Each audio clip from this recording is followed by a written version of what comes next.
Hey y'all, so I'm going to share this message that I received a few days ago when I was channeling with my soul. Normally I just kind of freeform and channel in my videos, but I actually wrote this one down because it was just so powerful. I felt like someone really needed to hear it. And a little backstory.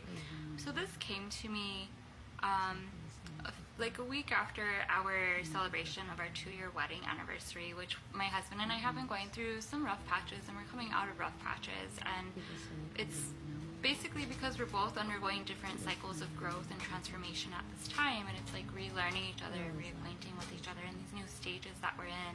And this message might be for like some of y'all that like maybe you're in partnerships where you're like, I don't know, I feel like I'm vibrating more highly than my partner, or they're falling out of my frequency. Yeah, and like you hear the spiritual community like saying like, oh, like if they're falling out of your vibration, you just gotta leave them, sis or bro.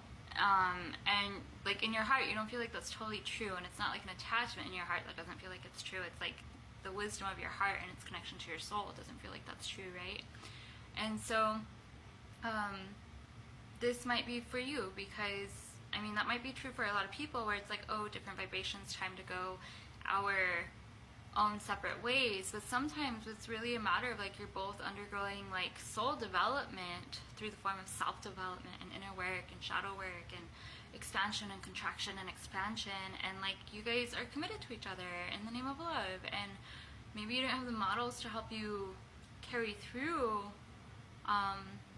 with like death and rebirth and like be able to like flower and blossom through the cycles, you know, and regenerate and germinate and change and transform together. Maybe that wasn't like what you saw growing up, so like you feel like, oh, I've done all this hard inner work and like I've grown and blossomed so much, and now it's time to possibly leave my partner because they're not like matching my energy. And maybe it's not really so much that, maybe it's more like you need to reframe a new perspective to help you paradigm shift together.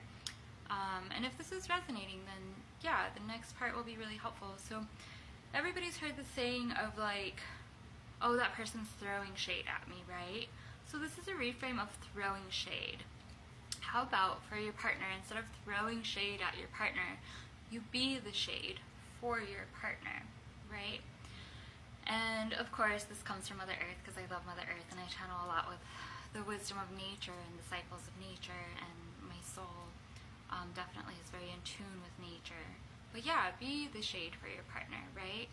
And so I'm going to share what I wrote down with my soul for me, and you can take it and apply it to your dynamic, okay?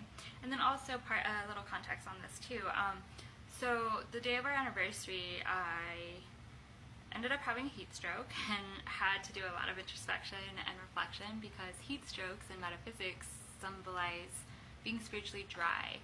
And at that point, I had been pouring so much of myself into helping my husband that like I had just dried out and withered and literally got sunstroked and like kapooted until I could pour water and hydration back into myself, right? However, it was my fault that I dried out. It was my fault that I overextended myself. It was my fault that I enabled and crutched, right?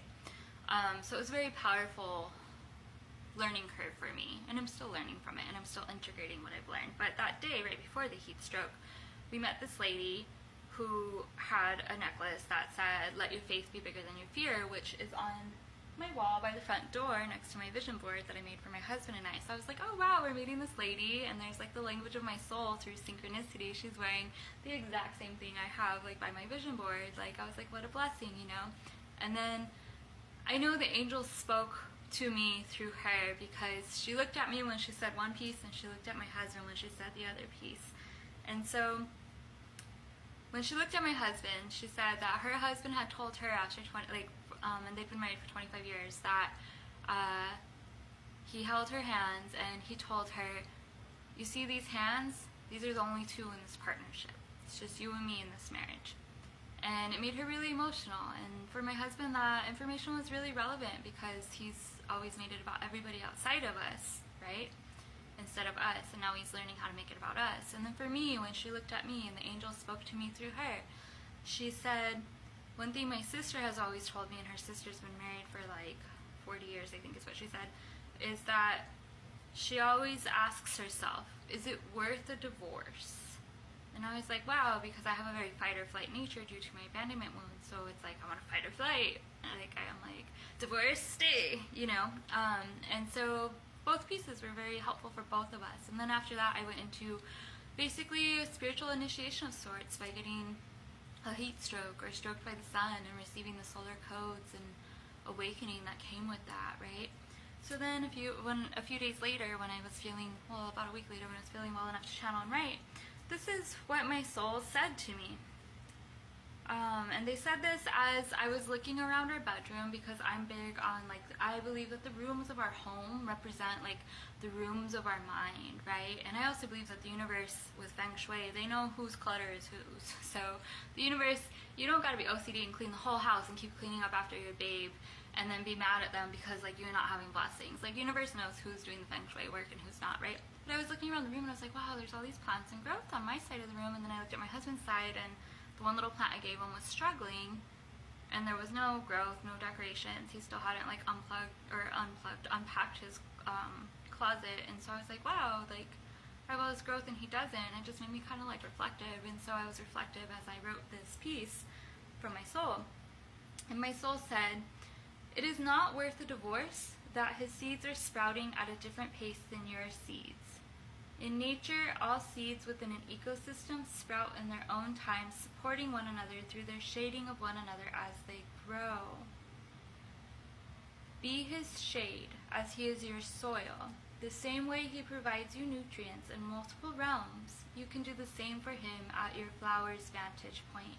And before that, my soul had gently pointed out that, yeah, Chris's side doesn't have the plant growth that mine has, but similar to how, like, I relish and revel, and, like, how when I plant seeds in the soil in the garden, that it's, like, so empty, and I'm like, wow, it's so fruitless, nothing's growing, how's anything going to grow? Especially when you're, like, in your beginning years of gardening, right? Like, you're like, how is it going to grow? I don't get it. As you get more into gardening, you understand seeds always sprout. But, like, yeah, like, the same way I revel and relish and delight in the soil appearing empty after planting seeds, then the sprouts appear, and I begin to delight in the sprouts that come from the seeds. And so my soul was also telling me, like, your husband has seeds that are planted that are going to sprout, and right now his room, his side of the bedroom, looks like that empty soil that you always are kind of, like, in awe of, like, all the growth that can come from it. And just trust and have faith that the growth is coming, and remember your commitment to love is really what my soul was telling me that day. And I still needed time to digest that and integrate that and continue filling my cup before I could even show up here on TikTok. And so here I am with this message, and maybe it's a little scattered and all over the place, but this will hit the person that it's meant to hit and open their heart and give them the confirmation and validation that they need in their journey. And I hope that it really helps that person. And if that person is you, I see you in your journey. I've been there. I'm going through it too. And like, life is all about, like, being in the processes more so than the outcomes. Most of our life is spent in processes. So enjoy the process that marriage is. For there is really no outcome in marriage.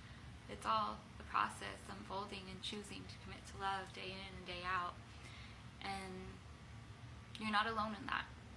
And if this isn't necessarily relating to you, but you can think of a really close loved one that this would be great for, please send this video their way and give them a little sparkle and light and encouragement, because in the lands of marriage, like, a lot goes on behind closed doors, and it's nice to feel seen and receive that courage from the outside world from time to time in ways that you might not normally receive.